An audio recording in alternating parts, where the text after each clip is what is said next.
Swayam Prabha. Digital India. Educated India.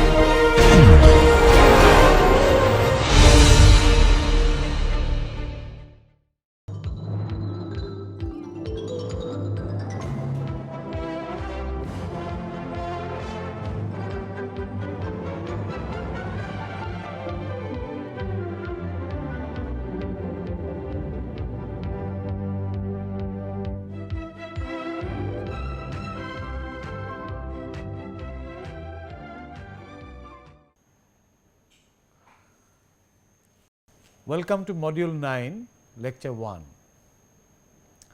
Now, Module 9 we look into special concrete. First one is of course high strength concrete, and in this lecture we will cover high strength concrete. So, what will be the outline of our discussion? Historical overview, obviously some definition, what is high strength concrete, etc., and basically the various features on strength, how do you get that high strength, water cement ratio and high range water reducing agent, what are their roles, what is the role of aggregates, and we will discuss into properties. Page strength as high as 276 MPa was obtained in 1930.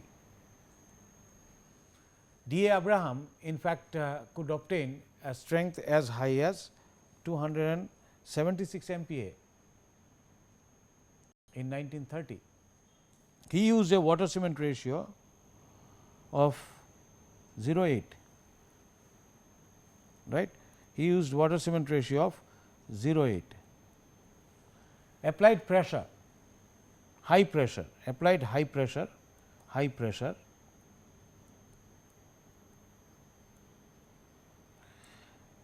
and could get a strength of 276 MPa. So, you see it could even right in the beginning, right in the very early age of the history of cement based material or concrete science, one could find out that the strength could be pretty high if you have packed it properly, if you have actually applied high pressure and make it densify, and if you densify it. So, if you look at historically, if we look historical scenario, maximum strength was 40 MPa, let us say till about 1970, or let us say 45 MPa, never more than 50 MPa, no case. But currently what do we define? We define 60 MPa concrete, I mean I am talking of cube strength, I am talking of cube strength, cube compressive strength, which we have discussed so far, cube compressive strength, that is up to 60 MPa. In the reference literature you will find cube strength up to 60 MPa, 28 days strength up to 60 MPa, that can be said as normal concrete. So, above 60 MPa, that is actually high strength concrete, HSC, that is actually high strength concrete. Now, IS 456 2000 and its later amendments actually has recognized M 60 to 80 MPa as high strength concrete, M 60 to M 80 as high strength concrete. So, then therefore, of course, they are talking of the grade. So, grade is 60 MPa, which means the strength is somewhere around 70 MPa, perhaps 60 plus strength to about 80 plus strength would be high strength concrete.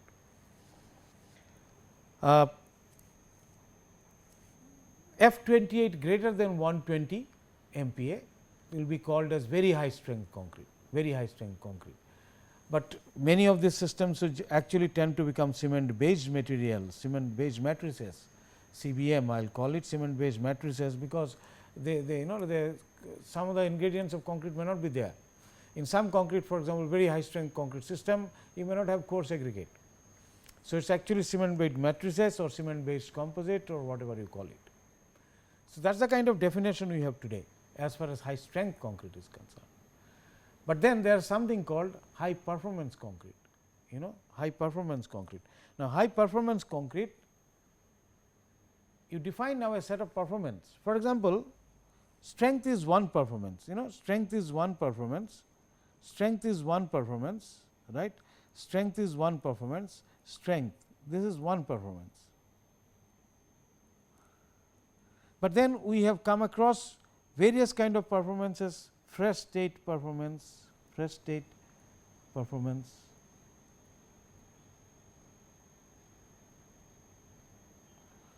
hardened long term performance, hardened state performance. There are so many performances so far we have talked about. Fresh state performance like flowability, we also talked about a little bit of rheology, workability, whatever it is, ease of compaction and so on, whatever we defined, bleeding, and then shrinkage we talked about, creep we talked about, some of them could be long term, and hardening stage property, heat of hydration, generation of heat of hydration during the hydration, hardening process, heat of hydration, early strength gain, 28 days strength or hardened state strength, actually long term durability, creep, shrinkage, all these properties. There could be several performances of concrete, and many of them we have talked about so far. So, high performance concrete actually deals with a situation where a set of performance is specified, performance requirement is specified, and it must satisfy those requirements. For example, if I have a low strength self compacting concrete, this could be also termed as a high strength concrete, high performance concrete, not high strength concrete, high performance concrete. While it is not high strength, but it could be high performance.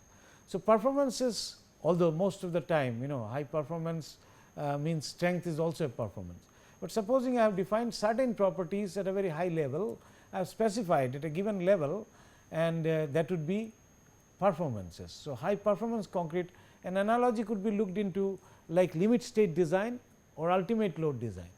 Ultimate load design used to look at only at the load, it must be safe against load, and the load is taken, that load design is taken for the ultimate load which it can carry, as opposed to working stress design, which was dealing with only the working stress situation. So, ultimate load design looks at only strength at the ultimate stage, defines one of the failure as a load failure against load, but then limit state design looks into several limits, deflection, serviceability limits, limits related to ultimate load, and so on and so forth. So, collapse and so on and so forth.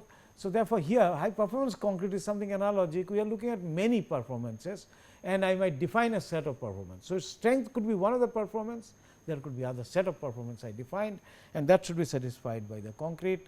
So, high strength concrete is more than high performance concrete is high strength concrete could be a high performance concrete, but all high performance concrete need not be high strength, need not be, although generally it is the case, there is a link.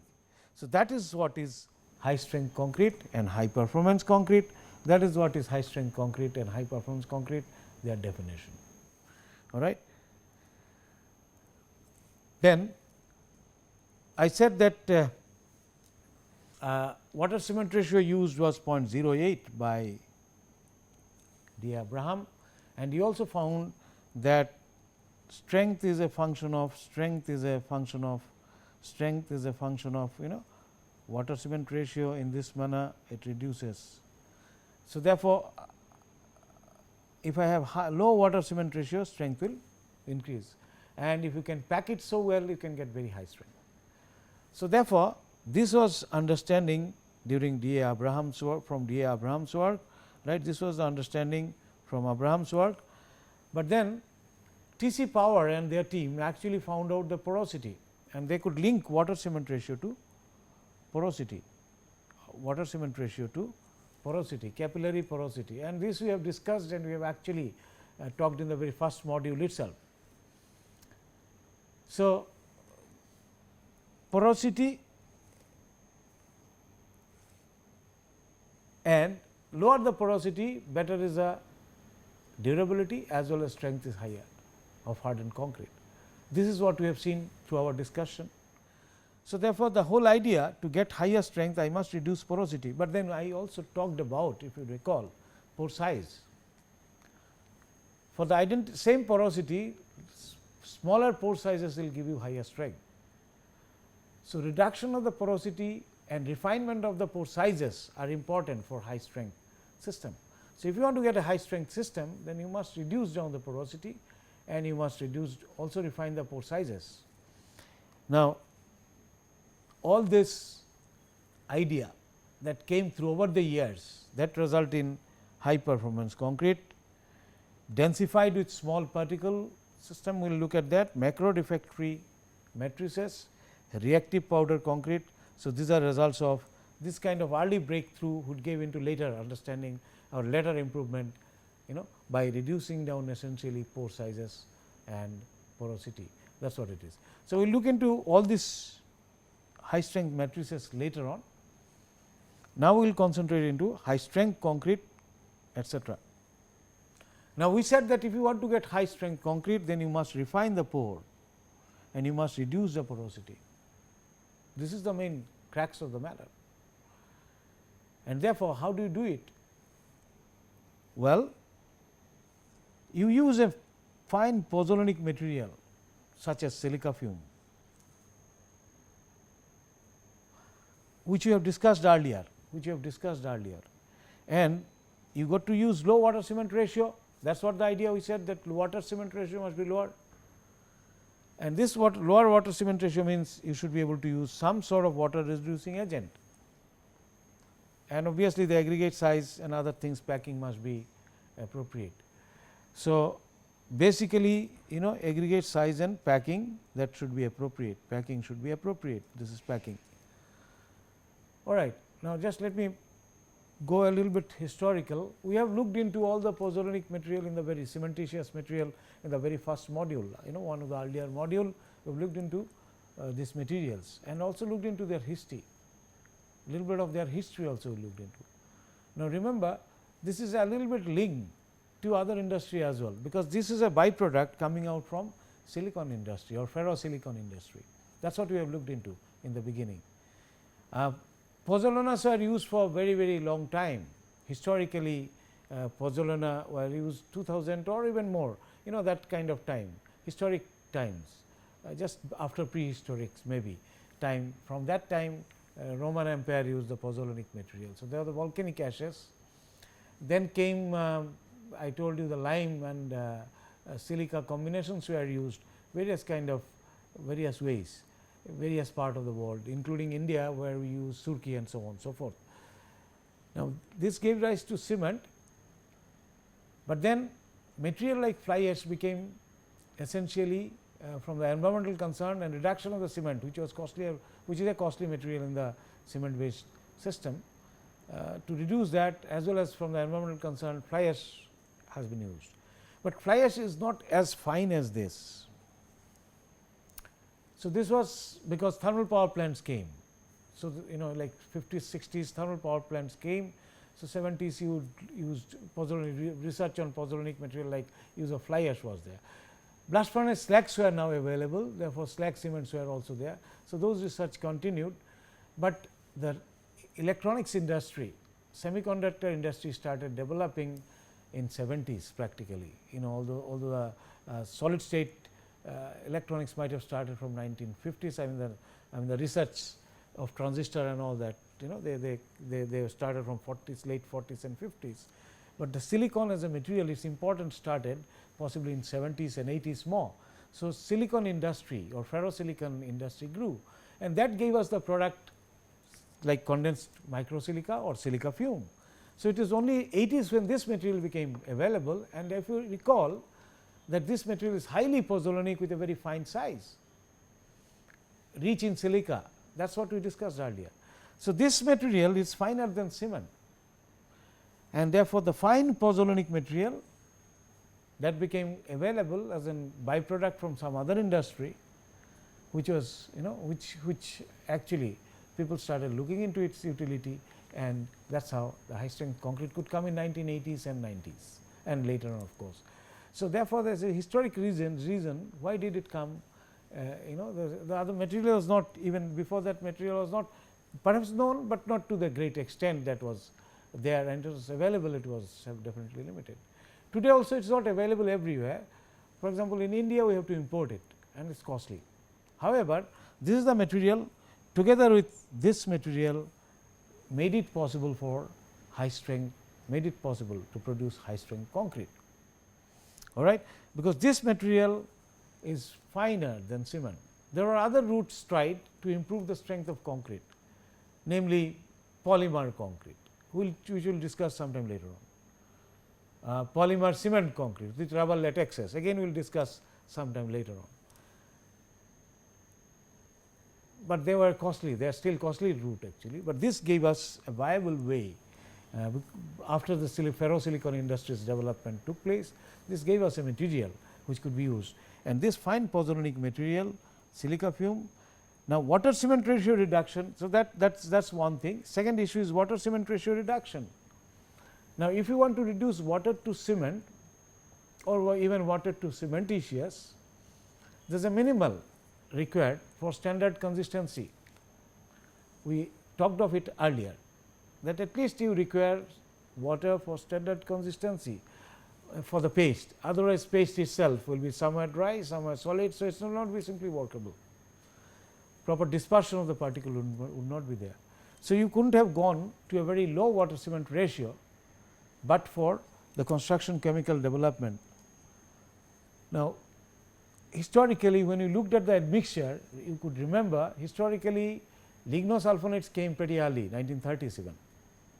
This we mentioned sometime earlier, 1932, but the melamine and naphthalene formaldehyde condensates, sulfonated melamine and naphthalene formaldehyde condensates, they came in 1970s, synthetic ones, and then polycarboxylate ether came later on, 80s and so on and so forth, with the what you call hyperplasticizers or very high range, ultra high range water reducing agent and so on and so forth.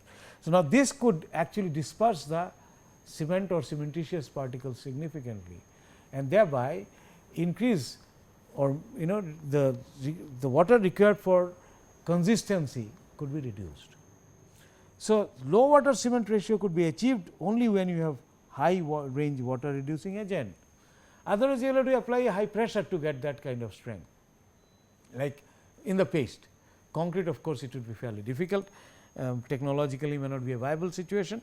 So, therefore, this to achieve this played a big role.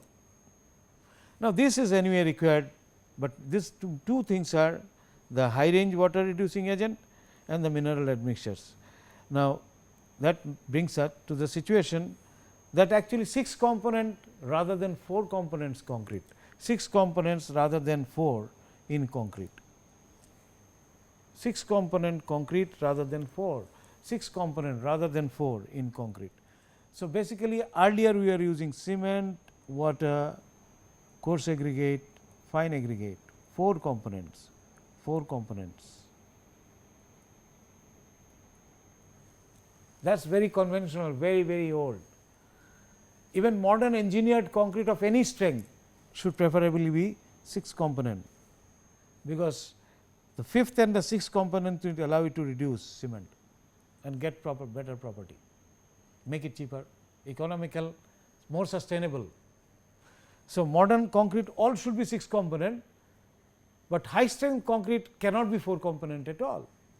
High strength concrete cannot be 4 component at all, it has to be a 6 component rather than 4 component in concrete, 4 component concrete. So, the 6th component is, 5th is this and 6th is this. 5th is this component, 6th is this. I mean, could be any other material of the possibility, should be possibly any other material, but should be fine and should have also some kind of reactive scenario, which can improve the porosity, reduce the porosity and effect in pore refinement. Silica fume is able to do it, some other material may come, some other in future, and which might be able to give it, but at the moment it is silica fume which is very which is for example, people are trying processed ground granulated blast furnace slag, or maybe processed metakaolin or some other material, which should, but then whole idea is that it must act, should be able to go into the interstices of the cement system itself, and also affecting some kind of additional bond formation in future, not only just the filler effect. Because if it goes into the interstices of the cement system itself, it will act like a filler, but if it has some kind of bond, the filler would act much better. Now, high range water reducing agent in addition to CW, FA and CA. So, these two more components. So, it is a 6 component concrete has to be. As I said, it is not only high strength concrete, but any concrete, modern engineered concrete should be 6 component, why not even n component, some more admixtures which will come in future, and they will improve the properties in much better manner. So, a generalized system could be n component concrete, with this 6 is definitely maybe 7th, 8th to improve properties in some other manner, some other properties, and so on and so forth. So, you see this, if you look at it, the old concrete, air entrained concrete was this one. You had, this was the volume of air, water, and air entrained concrete was very common in the West. In India, you may not have done air entrainment, but this will be still less, voids will be less actually. This was a cement which was relatively less, but then large quantity of water. This is your fine aggregate and this coarse aggregate. And if you look at the high strength concrete, this has got significantly reduced from here, it has got significantly reduced here, and you have cement plus supplementary cementitious material.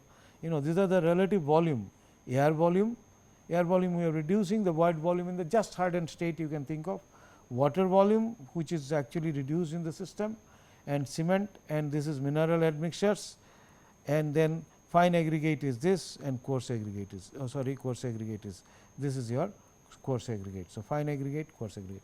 So, what you see actually this is now, instead of this you have got the mineral admixtures here, the water has reduced, water has reduced, water has reduced, water has reduced, this has reduced, this has become more, this has reduced, this fines will also increase, but this has also reduced, because this will be now, although they might occupy similar volume, but to accommodate this more volume of the paste, more volume of the this paste, you need possibly more sand in the system, reduce down the larger aggregate, that would have implications on interfacial transition zone as well as some shrinkage. We will discuss this sometime later on. So, 6 component concrete rather than 4, 6 component. Now, because to reduce this you need a high range water reducing agent to make it compaction possible, workability possible, workable concrete pumping possible, and so on and so forth. You need to have, to reduce this, actually you need the 6 components. So, you can see that 1, 2, 3, 4, 5 plus the 6 component is a water reducing agent. This is a must, and as I said, there could be even more. So, that is what made it quite possible the high strength concrete. That is the that's what made it possible high strength concrete. So, this is what the reactions we have looked into. So, typical C3S reaction would produce CH, and this CH together with the silica fume will produce CHS gel. So, this is a secondary pozzolanic reaction. This will be the case in high strength concrete too, and this is essential. Of course, in normal concrete you will have also if you add pozzolanic material there. So, reduction in outer products with low water cement ratio. Remember, we talked of inner product and outer product. This is the original cement grain boundary, the hydration product inside this, we call it inner product, and outside this will be outer product, but if you have low water cement ratio, outer product required will be low, and filler effect with this fine mineral. That means, fine mineral will go inside the particle itself, fine mineral will go inside the cement particle itself. These are your cement particle. Let us say I have got fine minerals which will go inside this, which will go inside this, and they will also be pozzolanic. So, they will react, and you remember we talked about the hydration process of all different kind of mineral admixtures and so on right in the first module itself. That is what would make possible the high strength concrete. High range water reducing agent for deflocculating, and this will improve the ITZ porosity and lower the ITZ thickness also. I will come to this a little bit later more, how it actually reduces the ITZ thickness. I will just come to this in a while, right. So, okay, presence of aggregate size, I will come to the ITZ reduction a little bit later. Now, aggregate particle introduces stress concentration, that is what we know at the interface, and volume region of stress around aggregate increases with aggregate size. So, basically you know the interface is very important, that is what the weakest link, and we have seen most of the time the crack starts from there, So, therefore, it is important to improve the interfacial transition zone. So, aggregate particle larger the size, actually it increases, the more stress concentration will be there, because surface area is less, large size means surface area is less. So, the same stress if it has to pass, there will be more stress concentration, and volume region of stress around the aggregate will increase, right, volume region of stress concentration. So, this the weakest areas, weakest volume will increase. For higher strength concrete is stress concentration. So, this we have seen earlier when we were talking of strength. For higher strength concrete, stress concentration around the aggregate, discontinuity is there, and lowering of bond area dominates, therefore, we use lower MSA, because bond area will be reduced, same volume of aggregate, let us say, one with a larger size aggregate, MSA being higher, that means your finer proportion will reduce, total surface area of the aggregate will actually, total surface area of the aggregate will increase. Total surface area of the aggregate will increase if you have finer material. So, if you have coarser material, so MSA is higher, you will have less surface area, less surface area. So, the bond area actually, it is the stress concentration will be higher in such situation. So, all this discontinuities at the interface, stress concentration, bond area, all this actually dominates. Thus, we use generally lower MSA, and this we have looked earlier also, and we are just reiterating what we said earlier, that MSA should be lower in case of high strength matrices. So, generally you have much lower MSA in this sort of matrix. With low porosity paste, its content is increased, thus aggregate content is reduced, and lower is the dominance of ITZ. So, fine aggregate again you might increase, but volume, even if the volume of the material remaining same, volume of the paste, etc., volume of the paste will generally increase. So, there is generally aggregate concentration or volume of the aggregate also reduces somewhat, volume of the aggregate would be less also. Sometimes this reduction in volume is required in very high strength system, in order to ensure that there is bulk shrinkage.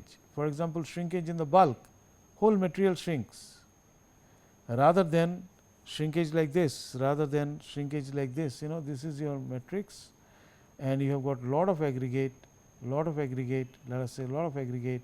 So, the shrink, because this portion shrinks, this portion shrinks, this portion aggregate portion shrinks, the paste portion shrinks, aggregate do not shrink.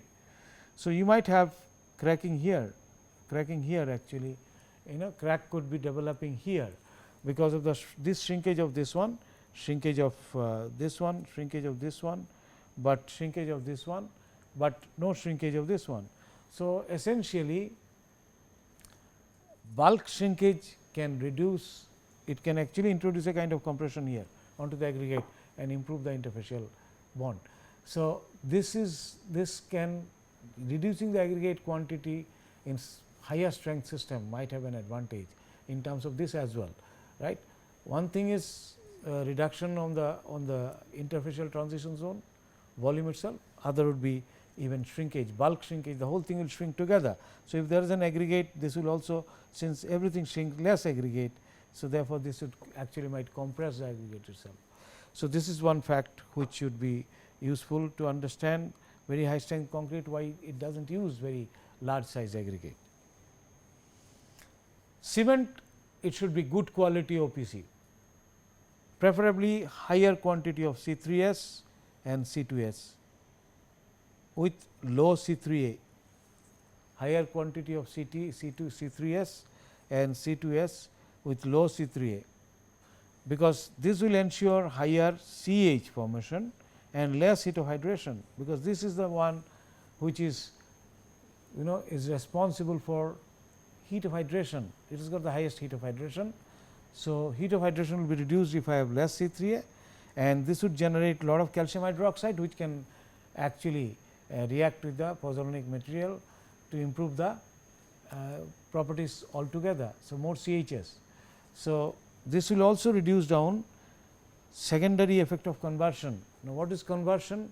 If you remember, we talked of high alumina cement or hydration process of cement system. We said that initially first it forms ettringite, which get converted into monosulfate, and volume of ettringite, if it is higher than the monosulfate or the final product or the sulfate that forms in the later situations from the ettringite, then if their volumes are less, it would actually introduce new pores, because originally it was larger volume, after and later on if it occupies lesser volume, these voids, this would generate a kind of voids. Now, they become important in very high strength system, may not be as important in low strength system, because there are already existing lot of pores of other kind, but here you are trying to reduce all other kind of pores. These pores may may become dominant.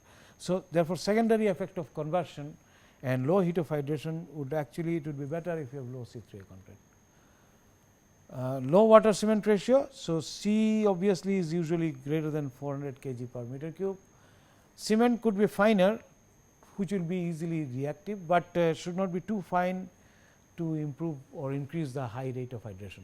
So, some people use 53 grade of cement, 53 grade of cement by Indian standard, but it is not necessary that you use a high strength or finer cement or higher grade of cement, higher strength cement for producing high strength concrete. Even 43 grade can give you good results. High heat of hydration will surely be lower in such situation. So, cement should be of good quality of this kind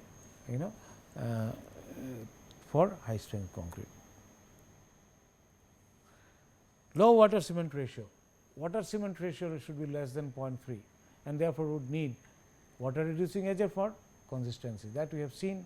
We have already said that this is what we need for high strength concrete.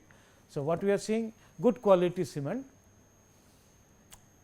preferably with low C3A content, then water cement ratio should be lower, and you would need obviously WRA. With lower WC, lower C, fine pozzolana is used. So, use fine pozzolana together with this, and its effect is something like this. Water cement ratio ranges from 0.20 to 0.22 to 0.3. Usually lower than 0.2, there are other kind of problems comes in. You may not get simply, you may not get high strength concrete system. In fact, strength might even start reducing, unless you do something more, maybe heat treatment, pressure, and those kind of things. So, lower water cement ratios, lower may require heat and pressure treatment in case of very high strength matrices.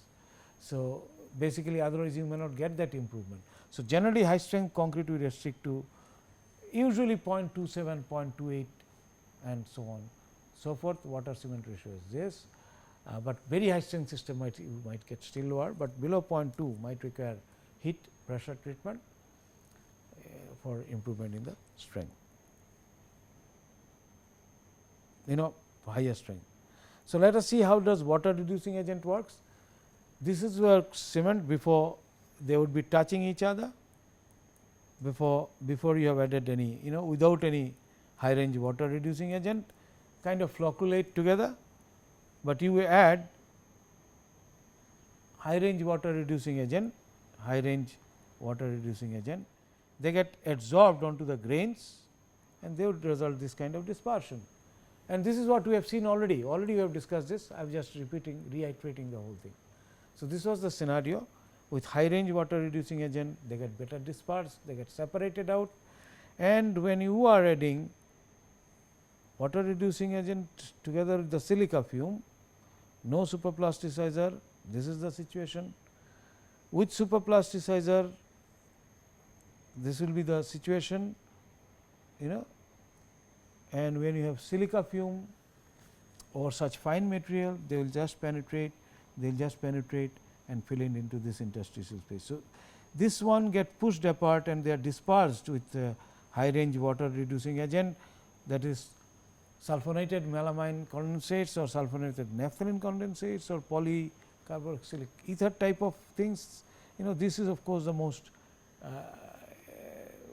is most effective, and this with the silica fume, you will find silica fume going into the interstices. So, when you add this, they push them apart just as a touch, and they were not agglomerate, kind of forming a kind of clog or large bonds inside this. So, they are now more or less reduced, and when silica fume you put in, they go into the interstices of the system, and thereby the voids actually would further reduce. So, what is happening? You have fine material going into this interstices, fine material going into this interstices. So, the pore sizes which were quite large here, they are very large here, they are very large here, very large pore sizes, where outer product will anyway deposit, but still leave some void if the water cement ratio is high. When you have dispersing agent, they will obviously get reduced with a lower water cement ratio, surely they would, and this is the thing. But if you put fine pozzolana, the porosity will further reduce because of those fine material going as filler, but they has to be dispersed and they should go well within the pore space, and therefore, this together with this helps, and you will have pore sizes reduction also. So, in the bulk paste you will have reduced porosity as well as pore size reduction because of two effects. One is the filler effect, other is the secondary pozzolanic reaction effect. So, they will fill in, they will get in and they will fill in those spaces. As the hydration occurs, they will further improve this situation. So, that is why you need this system to get high strength concrete. If you look at, if you recall, we talked about this. This is without silica fume and this is with silica fume.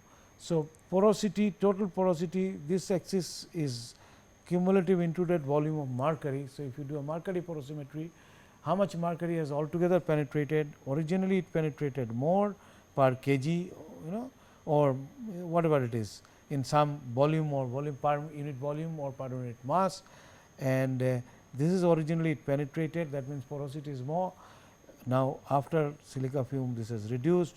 Not only that, you see the maximum size here is this, where maximum size here is this one.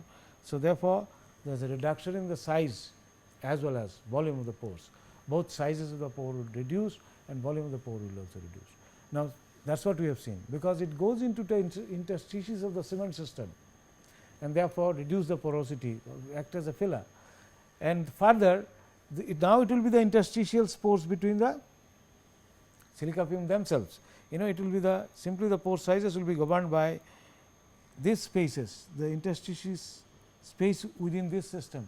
Interstices, if I look at this interstices within this area, within this post area, where the interstices of the particles they will govern the pore sizes, and that is why they are able to reduce down the pore size so much, because pore sizes within the silica fume particle, and so this is not between the cementitious cement particle.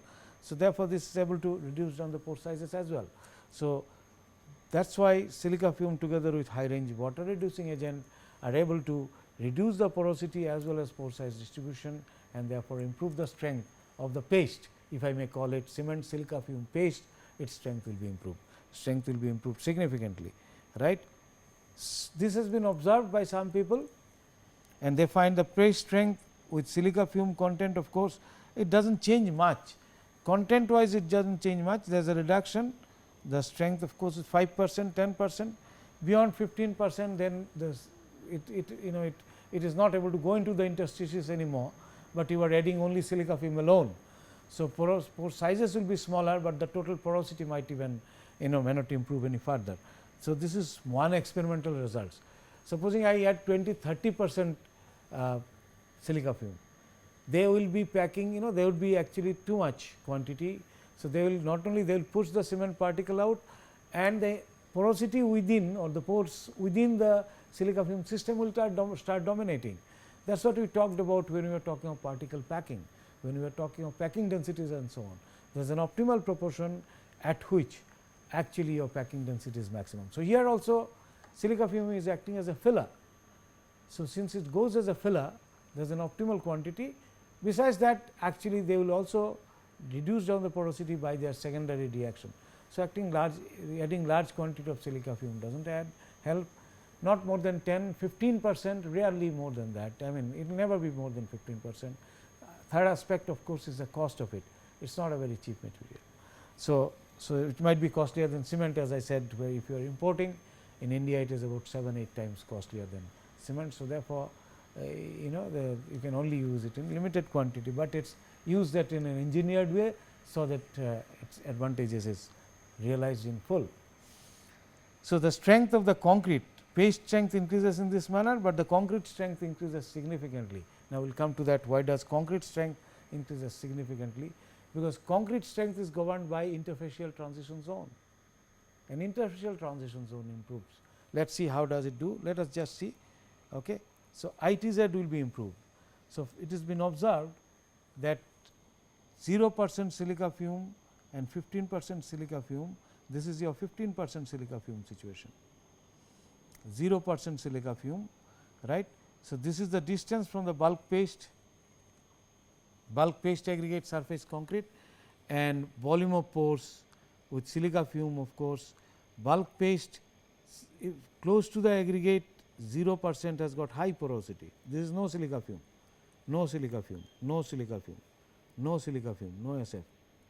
So, you have got close to the interface, it is in micron. So, around 5 micron, 10 micron, you have got no SF, high porosity. But if you put silica fume, this gets reduced, and bulk paste, of course, they will be more or less similar. Bulk paste, no this. So, this is with SF, with SF. So, bulk paste, their porosities are similar, no SF, but particularly this one it improves, and that is why concrete strength improves significantly. Now, how is this possible? So, this was earlier our, say this is aggregate, and this was my cement particle earlier, aggregate prior to silica fume addition or without silica fume. So, this is my interfacial transition zone, which will have porosity of this kind, which will have porosity of this kind, this will have porosity of this kind, interfacial transition zone, pore sizes and porosity, and transition zone thickness would be largely governed by, you can say, half, this is the thickness would be half average size of cement particle, we can assume that, or slightly more, maybe somewhat more. Now, what I do, I put in actually silica fume there, I put in silica fume. So, these are my silica fume, they will come and pack in here, they will come and pack in here. So, what will happen if they are sufficient? Now, the ITZ will be governed by, ITZ thickness will be governed by dimension of the silica fume, half average size of SF, because it is that SF which will pack here, it is the SF silica fume which will pack here, silica fume which will pack here. It will be the at the interfacial transition zone, it is a silica fume which will pack in this manner. Still there will be some interfacial porosity, transition zone porosity, but silica fume which will come and pack in there would reduce significantly the ITZ porosity and size of the ITZ porosity, improve, and secondary pozzolanic reaction actually will fill in also this space. So, therefore, that is why we saw that there was significant increase in the concrete strength, because ITZ porosity improves significantly with addition of silica fume and water reducing agent, and this could make it possible. So, I am talking of silica fume, it is not necessarily the material with silica fume, it could be any material which is fine and has got similar properties in terms of particle size and pozzolanic properties. So, any material having similar kind of properties, not necessarily silica fume, any material, and also similar kind of packing characteristics. It is important to understand the silica fume particles are also spherical in nature, which you have seen earlier. So, it should be able to pack and reduce down that ITZ porosity, and if it is spherical, then dispersion is also easier, right. If it is not so spherical, dispersion may not be easier, packing may not be easier. So, any pozzolanic material or very fine pozzolanic material which can go and improve the ITZ porosity would actually be useful in making high strength concrete, With fly ash also, if it is a fine fly ash, you might be able to make the same high strength concrete, because if it is solo, as long as it is able to improve the ITZ by, and it is fine and it is able to get into the interstices of the cement system, then it will be fine. But all fly ash particle, because their silica content is relatively less. So, the pozzolanicity also is relatively less compared to silica film. So, anyway, these materials we have looked into right in the beginning in the first module, and we understand their behavior. Therefore, if we get something derived out of them judiciously, we can use and make at least some strength, maybe 60-70 MPa concrete would be much easy to produce, even with some good quality or processed fly ash and so on and so forth, or processed GGBFS or processed metakaolin, right, depending upon their fineness and pozzolanicity, etc. So, that is what I was saying, that we discuss about the interfacial transition zone a little bit later, and that is what we talked about. So, that is how they are able to improve. Now, what about the aggregates? Well, I should have a continuous grading and good packing characteristics. Continuous grading means right from cement or silica fume size to the MSA. There should be a continuous grading. Now, this situation can well be understood. I will come back to this. Let us see this diagram and we will go back again. This is the one I am talking of. You see, it is a continuous grading is the best thing to have. Continuous grading is to have a best thing. So, I might mix up everything, fine, that is your these are sieve sizes in millimeter, fine material, somewhere the fine material and the coarse material, but I should have grading starting from absolutely fine material of 0.001 millimeter, which means the micron sizes. So, this is the final grading. So, this is the micron size particle, this is actually we are talking in millimeter, this is in millimeter. So, if it is in millimeter, 0.001 millimeter is actually micron, 1 micron, submicron sizes. So, the submicron size, micron size, sand size, coarser size basically 0.1 to 1 millimeter to about 1 millimeter, right. So, 1.18, these are sand sizes or coarse fine aggregate sizes. This is also fine aggregate, this is about coarse aggregate. So, 10 mm size. So, this is coarse aggregate, again coarse aggregate. So, I might have all combinations and make a grading such that my packing density is best with everything put together, it is the best. So, when I am looking at aggregate, I can't look it in isolation from the paste system. Therefore, I look into the packing of everything. So, everything should give me the best packing, and best packing would also involve volume of paste and rest of the material, the coarse aggregate solid material that is there in the concrete system. So, good aggregate packing is very, very important in case of aggregate packing, continuous grading and aggregate packing. But I would say that today continuous grading is not an issue, because we must look at the packing densities, and which we have talked about. So, you can find out the packing density of your aggregate system and determine the quantity of paste there. We have also talked about a mixed design procedure using this kind of concept. So, therefore, one can actually find out the packing density of your different aggregate combination, find out the optimal packing density, and then use the paste slightly more than that, and it could be still more than that if it is a very high strength system. Why? To reduce down that shrinkage, allow bulk shrinkage, reduce down the shrinkage. We will look at that sometime later on. So, lower MSA obviously to avoid stress, concentration and discontinuity you have talked about. So, MSA will be lower, good packing characteristics, best packing density I will say, and then it must have high modulus and high strength, because if it is strength is lower, this can restrict the strength of the concrete system itself. So, therefore, because it is against weakest link. So, use a poor aggregate, paste strength you improve, it is not going to help. So, therefore, your aggregate must have high modulus and high strength. And MSA, that is why never rarely exceed 10 mm, 12 mm, although people could get some 60, 70 MPa with 20 mm, but 20 mm aggregate, but it is better to use lower, if you are not finding the strength, reduce down the MSA. So, generally high strength concrete system 10 mm, MSA very high strength system, very high strength system, there will be no coarse aggregate. We will come to that sometime later on when we talk of reactive powder concrete. You see, basically in normal strength concrete, if I look at stress strain diagram, stress in MPa, strain here, cement paste is like this. Aggregate, both are brittle anyway, aggregate will be somewhere up there. So, the basic overall stress strain diagram of the concrete will be somewhere in between, all right. So, aggregates are natural system, they have their own strength, and that is usually higher, we rarely realize this.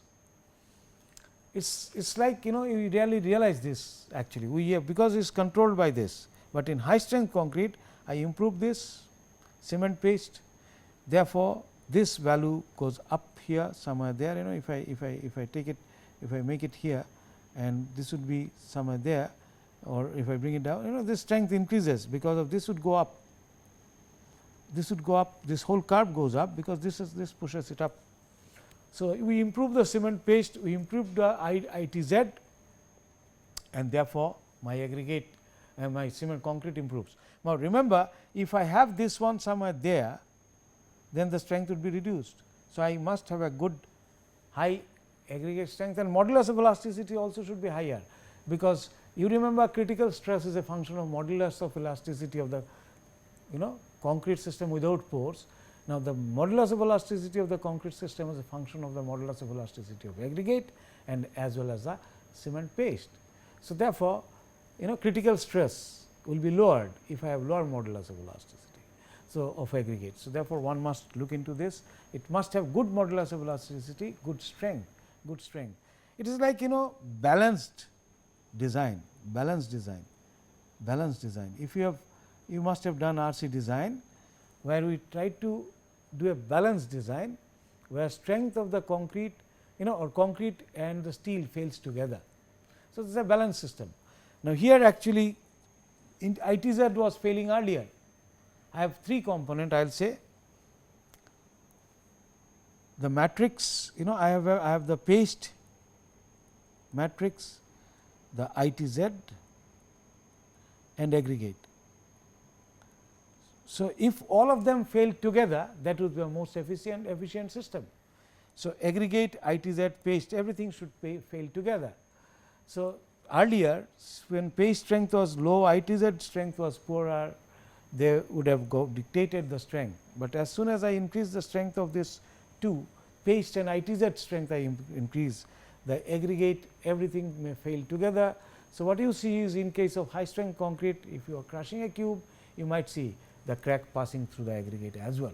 So, it is not only the interfacial transition zone and bypassing the crack, the aggregate themselves, going through its boundaries to the bulk paste and joining up again the aggregate interface.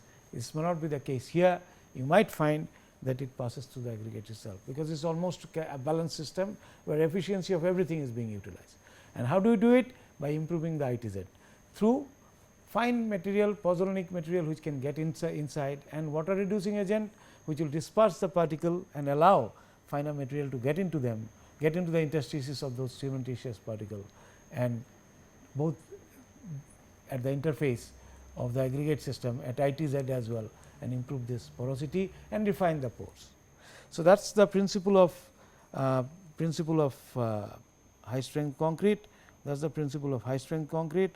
Just aggregate properties, if you look at it, for example, modulus of elasticity, compressive strength and porosity of some of the aggregate, let us say quartzite rock, some 87 MPa would be the compressive strength, 42 is the modulus of elasticity, porosity is 1%. Mortar, if I prepared with this quartzite fine particle, I get modulus of elasticity is slightly reduced. If I produce concrete, then I can go to 99 MPa, because if I improve my paste, it can show you good strength. See, this is better than mortar is here and the concrete is somewhere there, because I will add quartz aggregate then, and this might brings down the strength somewhat. Larger, finer the particle size, strength will be higher. We talked about that also, because all the fractures have already occurred, right. In a large size aggregate, this we talked sometime earlier. Larger size aggregate, there are some failure planes already existing in the aggregate. So, when I crush it, this crushing the separation has already occurred in the fracture plane. So, therefore, more surface energy it has already absorbed, and it has it is actually fracture energy it has dissipated, and therefore, it is more stable. Finest material is more stable and its strength will be much higher. All right. So, therefore, size quartz aggregate, when you introduce, strength could be reduced somewhat. You see rock limestone 115, 106, this is also concrete is 106, and this is sandstone 147, concrete is 107. In between mortar is not available. Modulus of elasticity is 40, here 39, 49 and 45 and so on and so forth. So, concrete the rock has got 49 modulus of elasticity. So, both properties and the porosity is given, this is highly porous material. So, therefore, rock strength although is high, this can bring down my strength, because the cracks will pass through this, and therefore, concrete strength gets reduced. 147 although its strength is, it cannot exhibit that kind of strength. This we have already discussed, the particle packing. So, therefore, quartzite concrete is somewhere here, stress strain curve, sandstone concrete somewhere here, limestone concrete, stress strain curve is somewhere there. High strength concrete therefore, would exhibit a higher strength, but it will fail at lower strain. This is not a problem, but we must know it, because brittleness, the ductility of the concrete, we know that concrete is weak in, it is brittle. Therefore, we reinforce it to get the ductility, or we add fibers to get pseudo ductility in micro level. So, that kind of thing. So, therefore, this is not a problem, this is no advantage neither, this is not a, but negative aspect also. So, because high strength matrices, we do not rely on the ductility of concrete, we really rely on the ductility of the reinforcing material. So, therefore, this in ordinary reinforced concrete structure is not a problem, but there are other places where we put in fiber to improve, for example, engineered cement composites, microfibers might be added to improve the strength. So, but we know that its strength is higher, modulus of elasticity is higher. If I look at its other properties, this is tensile strength, this is compressive strength 1 for normal concrete, ordinary concrete. So, relative strength I am talking of, tensile strength may be 3 times more, while its compressive strength may be 2-5 times more. So, relative strength of high strength concrete, if it is 2-5 times more compressive strength, then tensile strength could be of the similar order or slightly higher. Then this is modulus of elasticity, definitely higher. These are the fracture properties, the various kind of fracture properties. I will just define them. Some of the fracture, some of the fracture properties, for example, energy absorbed will be lower. The length of the fracture length around the tip would be lower. So, some of those things are lower, which is actually sign of brittleness and so on and so forth. So, some properties, strength obviously improves, tensile strength also improves, modulus of elasticity also improves, not to the proportion of the compressive strength, but it improves. So, one got to, there are people who have done some research on those, but from the design point of view. We are talking in terms of just general ideas, modulus of elasticity will surely improve, but not as much as the compressive strength. Tensile strength improves further, but other fracture properties also improves. So, high E, low fracture toughness, because energy absorbed is less.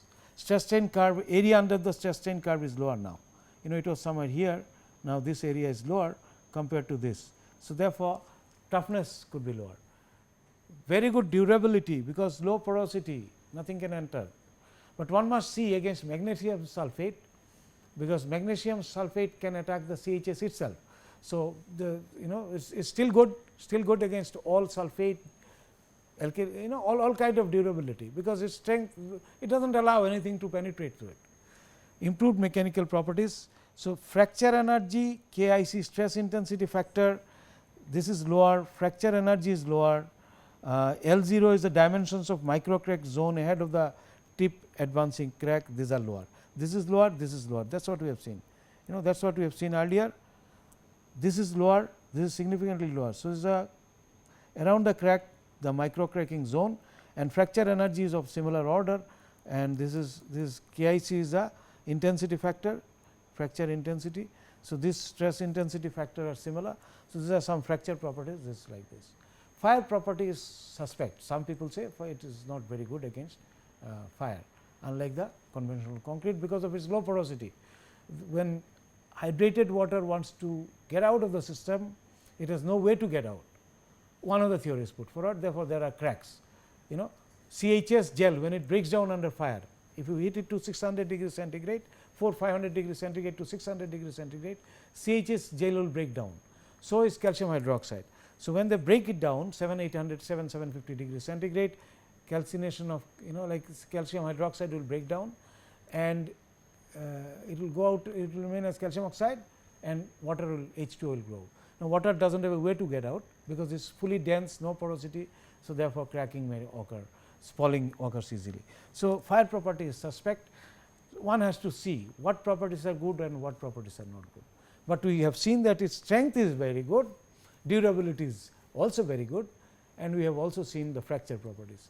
Creep, shrinkage, etc., has also to be seen in this light.